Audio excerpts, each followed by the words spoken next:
हम सभी जानते हैं कि हमारे देश में 8 केंद्र शासित प्रदेश यानी कि यूनियन टेरिटरीज है, लेकिन लेजिस्लेटिव असेंबली यानी कि विधानसभा सिर्फ 3 ही केंद्र शासित प्रदेशों में है, दिल्ली, जम्मू कश्मीर और पुदुचेरी। लेकिन क्या कभी आपने सोचा है कि ऐसा क्यों, जबकि बाकी केंद्र शासित प्रदेशों में सिर्फ केंद्र सरकार का शासन चलता है? ये स्पेशल ट्रीटमेंट आखिर क्यों? इसके पीछे कई बड़ी वजह है जो हर यूनियन टेरिटरी के लिए अलग है। तो आइए इसे अच्छे से समझते हैं। सबसे पहले ये जानते हैं कि यूनियन टेरिटरी आखिर है क्या और देश में इसकी जरूरत क्यों होती है। भारत में राज्य और केंद्र शासित प्रदेश दो तरह के एडमिनिस्ट्रेटिव सिस्टम है।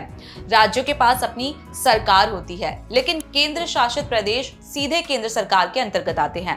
ज्यादातर यूनियन टेरिटरीज में राष्ट्रपति के नियुक्त किए हुए लेफ्टिनेंट गवर्नर का शासन होता है, लेकिन दिल्ली, जम्मू कश्मीर और पुदुचेरी को स्पेशल स्टेटस मिला हुआ है। आइए बात करते हैं कि दिल्ली को विधानसभा क्यों मिली हुई है। पहले दिल्ली मेट्रोपॉलिटन काउंसिल के रूप में एडमिनिस्ट्रेट होती थी, लेकिन 1991 में 69वें संविधान संशोधन के तहत इसे एक अर्ध राज्य के रूप में बदल दिया गया। यहाँ के लोगों को एक निर्वाचित मुख्यमंत्री और विधानसभा का हक मिला, लेकिन लॉ एंड ऑर्डर, पुलिस और लैंड अभी भी केंद्र सरकार के पास रहे। लेकिन क्यों? क्योंकि दिल्ली देश की राजधानी है और नेशनल सिक्योरिटी के कारण केंद्र इसे पूरी तरह से नहीं छोड़ सकता था। अब बात करते हैं पुदुचेरी की। पुदुचेरी की कहानी कुछ दिल्ली से अलग है। यह पहले फ्रांस का उपनिवेश हुआ करता था, जिसे 1954 में भारत में विलय कर लिया गया। लेकिन पुदुचेरी ने फ्रांस से एक शर्त पर विलय किया था कि उसे अपनी विशेष प्रशासनिक व्यवस्थाएं मिलेंगी। इसलिए 1963 में पुदुचेरी को विधानसभा और मुख्यमंत्री की व्यवस्था दे दी गई। हालांकि दिल्ली की तरह यहाँ भी लॉ एंड ऑर्डर और पब्लिक सर्विसेज काफी हद तक केंद्र सरकार के अधीन रहते हैं। अब बात करते हैं जम्मू कश्मीर की। जम्मू कश्मीर एक यूनियन टेरिटरी नहीं था।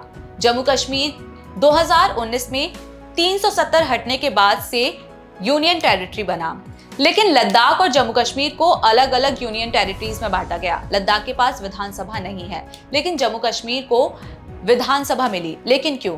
क्योंकि यहाँ की राजनीतिक और जनसंख्या संरचना दिल्ली या पुदुचेरी से पूरी तरह से अलग है। यहाँ लॉ एंड ऑर्डर और पुलिस केंद्र सरकार के पास है, लेकिन बाकी प्रशासनिक अधिकार विधानसभा के पास है। अब बात करते हैं कि बाकी यूनियन टेरिटरीज को ये हक क्यों नहीं मिला है। लद्दाख, अंडमान निकोबार, चंडीगढ़, दादर नगर हवेली, लक्षद्वीप और दमन दीव जैसे अन्य केंद्र शासित प्रदेशों को विधानसभा नहीं दी गई है, क्योंकि उनकी आबादी कम है। वहां राजनीतिक अस्थिरता नहीं रही।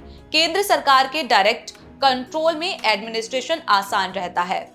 तो अब जब भी आप सुने कि दिल्ली, पुदुचेरी और जम्मू कश्मीर की अपनी विधानसभा है, तो समझ जाए कि यह इतिहास, राजनीतिक शर्तों और राष्ट्रीय सुरक्षा से जुड़ा हुआ मामला है। लेकिन क्या जम्मू कश्मीर को फिर से राज्य का दर्जा मिल सकता है? क्या दिल्ली को पूरी तरह से राज्य बनाया जा सकता है?